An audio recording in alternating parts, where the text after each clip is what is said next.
Is the traditional music industry facing an unprecedented mutiny from the very artists it helped create? Good evening. Tonight, we investigate a brewing corporate warfare taking place behind the digital curtain of the entertainment industry, focusing on viral sensation Angelina Jordan. Over the last few years, the music business has transformed into a data-driven machine, where algorithms dictate who becomes famous and who gets buried in obscurity. For a long time, industry insiders believed that Jordan, a vocal prodigy who captured global attention with over 1 billion views as a child, was the perfect moldable superstar to feed into this corporate apparatus. Major Hollywood executives and legacy record labels assumed she would follow the standard pop star blueprint, trading her creative freedom for multi-million-dollar distribution contracts. However, our investigative sources confirm that Jordan has done the unthinkable by completely unplugging from the corporate matrix. Instead of signing her life away on a dotted line that would strip her of her artistic identity, she chose a path of absolute defiance that has sent shockwaves through the upper echelons of the music industry. Reporters covering the entertainment beat are noting that this is no longer just about a single artist making a career choice. It is an ideological battle against the gatekeepers of modern culture. Analysts suggest that her refusal to comply with traditional corporate demands represents a terrifying shift for legacy executives who are used to having total control over their talent. As we look deeper into the logistics of her career, a clear pattern emerges of a young woman refusing to let a board of corporate directors dictate how her voice is used, setting up a high-stakes standoff that could redefine the mechanics of global stardom forever. What happens when an artist decides that a multi-million-dollar contract is actually a golden cage designed to strip away their identity? To understand how this conflict escalated, our reporting team analyzed the grueling demands of modern music contracts, which industry watchdogs frequently describe as highly restrictive. In the current media landscape, major record labels no longer just look for vocal talent.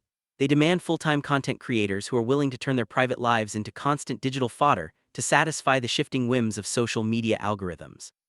When massive corporate contracts were placed on the table for Jordan, investigative reports indicate they came with heavy strings attached, specifically, aggressive clauses that would give corporate executives veto power over her retro aesthetic, her song selection, and her overall creative direction.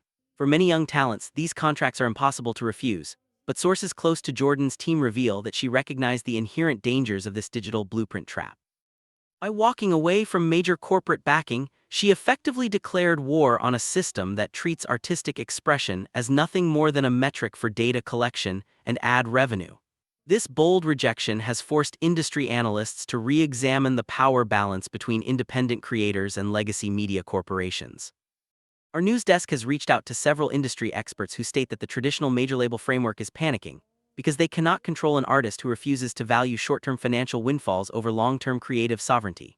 Jordan's strategy bypasses the traditional path completely, proving to an industry built on exploitation that raw talent combined with digital independence can create a formidable shield against corporate overreach. Can a single independent creator successfully push back against a state-backed media giant backed by endless legal resources? The defiance did not remain confined to backroom negotiations. It quickly spilled over into open legal warfare, culminating in a fierce public standoff with major national broadcasting entities.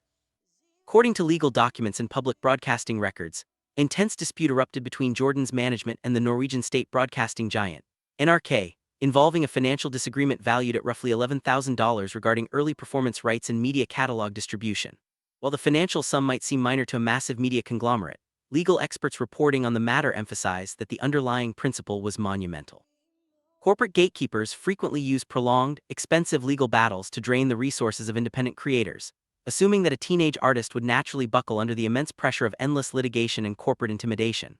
However, our investigative team discovered that Jordan's legal defense refused to yield an inch, turning this minor contractual friction into a historic line in the sand regarding intellectual property ownership. This wasn't just a simple disagreement over archiving old footage. It was a fundamental, public clash over who truly owns an artist's formative work and early cultural output. By standing her ground and forcing a resolution on her own terms, Jordan proved that creative sovereignty can successfully withstand the weight of institutional power. This legal victory sent a clear signal to media conglomerates everywhere that the old tactics of corporate bullying may no longer work against a new generation of legally savvy, independently minded creators. Did the music industry attempt to blackball a rising star, or did she weaponize absolute silence to defeat their algorithms? Just as the legal dust began to settle, our media monitors tracked a sudden, mysterious silence that fell over Jordan's entire career, leaving fans and industry commentators completely in the dark. For nearly 18 months, the singer vanished from the public eye, halting regular music releases and avoiding major media appearances entirely. On internet forums and social media platforms, speculation ran rampant, with unverified reports and wild rumors swirling about potential industry blacklisting, severe security threats, and sudden personal crises that forced her into hiding. In an era where the digital media landscape demands non-stop visibility to keep an artist's career alive, choosing to go completely dark is widely considered career suicide. However, our entertainment correspondents have determined that this prolonged absence was actually a calculated, strategic retreat.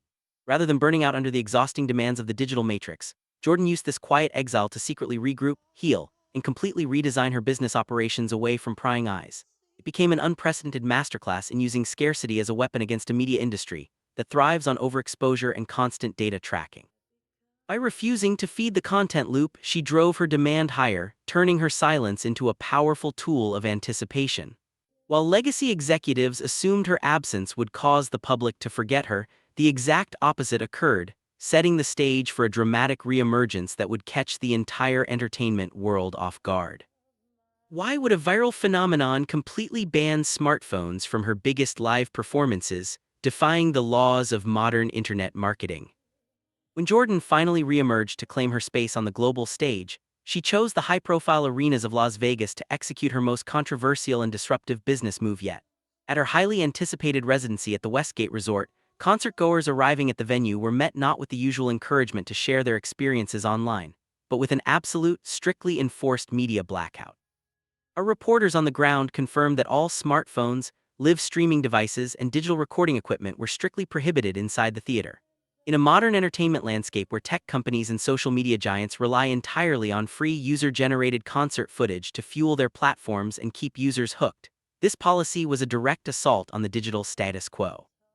Jordan effectively forced her audience to look up from their screens, breaking their digital dependency and demanding they experience the raw reality of live music purely in the physical world. Industry insiders heavily criticized the move initially, predicting that a lack of viral internet clips would cause ticket sales to plummet. Instead, our financial analysis shows the high-stakes gamble paid off spectacularly, turning her live shows into legendary, highly exclusive events that the internet could not commodify or exploit. By creating a physical space that social media companies could not access, she proved she didn't need to rely on their algorithms to sell out historic venues. Is the traditional record label model becoming completely obsolete in the face of self-sustaining, family-run media empires?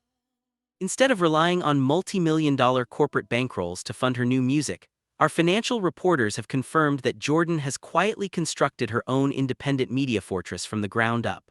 Operating under her family-controlled independent enterprise, known as the MOSARZ empire, she bypassed the traditional corporate studio system entirely. Her latest major creative endeavors, including a highly anticipated album trilogy, were built using private family heritage poetry and deeply personal concepts, completely free from the creative interference of corporate focus groups. More importantly, financial documents indicate that Jordan retains 100% ownership of her master recordings, her publishing rights, and her global merchandising avenues. By maintaining this strict operational structure, she has completely eliminated the corporate middlemen who traditionally drain up to 80% of a musician's generated wealth. Independent music analysts are reporting that major record labels are deeply panicked by the success of the MOSARZ model because it sets a highly dangerous precedent for the entire industry. It provides a flawless, real-world blueprint proving to a new generation of global creators that an artist no longer needs to sign predatory deals, surrender their intellectual property, or compromise their morals to achieve massive financial and critical success on a global scale. Will the corporate music machine find a way to crush this independent rebellion, or are we witnessing the permanent collapse of the traditional gatekeepers?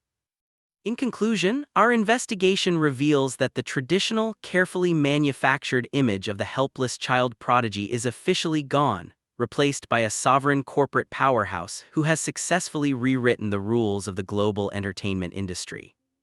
By outmaneuvering state broadcasters, rejecting predatory contracts, and blacking out social media giants, Angelina Jordan has shattered the traditional corporate traps that have historically broken and exploited so many iconic young talents before her. Our news desk will continue to monitor the situation closely, as entertainment attorneys report an increasing number of independent artists looking at her blueprint to reclaim their own artistic sovereignty. Jordan has proven that true power in the modern digital age lies in owning your own narrative, controlling your own data, and refusing to be compromised by corporate gatekeepers who view art as nothing more than a line item on a balance sheet. As the digital landscape continues to fracture and shift, the legacy music industry is left facing an existential crisis, realizing they may be losing their grip on global talent for good. It leaves the public with a fascinating question to consider as we move forward into this new era of media. Is this the beginning of a total, unstoppable artist rebellion against the digital machine, or will the corporate giants find a new, unseen way to strike back and reclaim their control? Good night.